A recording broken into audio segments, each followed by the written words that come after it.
Hello, I'm Maggie Peer, the town's Sustainability and Resilience Officer, and I'll be presenting on Article 26, the Municipal Opt-in Specialized Stretch Code. The purpose of Article 26 is to see if the town will adopt the state's opt-in Specialized Energy Code for the purpose of regulating the design and construction of buildings for the effective use of energy and reduction of greenhouse gas emissions. In Lexington, 72% of our greenhouse gas emissions come from buildings. The largest emission impact for most buildings comes from heating and cooling and can vary greatly depending on the choice of fuel. Buildings that rely on fossil fuels have no clear path to zero emissions, but electrically heated buildings do, due to the increasingly clean New England electric grid and the use of on-site renewable energy. If we are going to achieve net zero emissions in Lexington and support the state reaching the same goal, we need to stop building with fossil fuels. The Specialized Stretch Code gets us closer to that goal.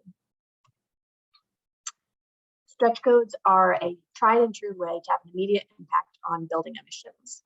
In 2009, the Department of Energy Resources created a Stretch Energy Code that put in place stricter efficiency requirements than the base code.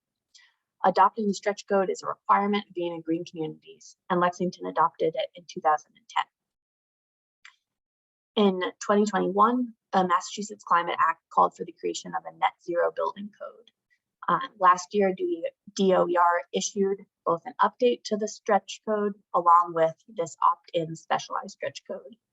The updates to the stretch code automatically went into effect in Lexington on January 1st, 2023. And Article 26 is about adopting the opt-in specialized stretch code. Today, there are 3 available code options in Massachusetts, with each one building on the one before it. There's the base code, which builds off of the International Energy Conservation Code. There's the stretch code, which is used by green communities and other cities and towns that choose to adopt it. Right now, that's about 90% of Massachusetts. And now there's a third option, which is the specialized code, which requires a town meeting vote for adoption. It has already been adopted by several communities, including Watertown, Brookline, and Cambridge, and dozens of other communities are pursuing adoption now. So what is the specialized code? While it was originally conceived of as a net zero code, it doesn't actually fully ban fossil fuel installations in new buildings.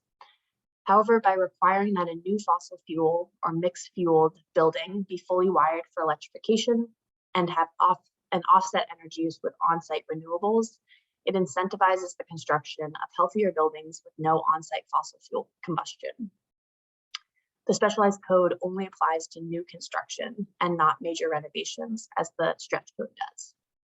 It consists of guidelines for both residential and commercial buildings, with the residential codes covering detached 1- and 2-family dwellings and attached single-family dwellings like townhouses. The commercial codes covers all other buildings, so that includes all mixed-use buildings and larger residential buildings as well. Importantly, the adoption of the specialized code is a requirement for participation in DOER's fossil fuel-free demonstration program, which will allow 10 communities to require all electric new construction, and is something that Lexington is looking to participate in. So on the residential side, for low-rise residential buildings, the specialized code builds on the stretch code with 3 compliance paths. All electric buildings have no additional requirements above the current stretch code. But if a building is going to use mixed fuels, it has to be wired to become all electric in the future.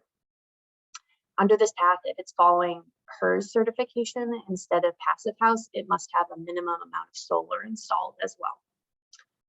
Finally, there's a zero energy pathway, which requires a HERS rating of 0 or be Passive House certified. If you aren't familiar with some of those terms, HERS is the Home Energy Rating System, and it's a measure of energy efficiency with lower values being more efficient. And Passive House standards requires low overall energy use, resulting in an extremely airtight building envelope, high standard for indoor air quality, and lower heating and cooling needs. Also under the residential code, any home under 4,000 square feet can only use the all electric or zero energy paths. All additions and alterations would continue to follow the same requirements as the updated stretch code, which is currently in effect. The specialized commercial code has slightly different requirements than the specialized residential code, but again seeks to encourage highly efficient buildings that don't use fossil fuels. It maintains the same energy efficiency requirements as the updated commercial stretch code for all building categories except for multifamily residential buildings. Multifamily buildings must follow the updated stretch code requirements, be electrification ready, and follow the Passive House compliance pathway. Passive House, we're seeing more and more being used for affordable housing developments because it's more equitable and has lower total life cycle costs. Buildings other than multifamily buildings have a choice of 3 compliance pathways under the commercial code. All electric buildings have no additional requirements above the stretch code. Passive House buildings need to meet the stretch code efficiency requirements and have pre-wiring for electrification if they're using mixed fuels. And any building using fossil fuels must have pre-wiring for electrification, install a minimum amount of on-site solar, and install minimum efficiency heat pumps for any refrigerant-based cooling systems.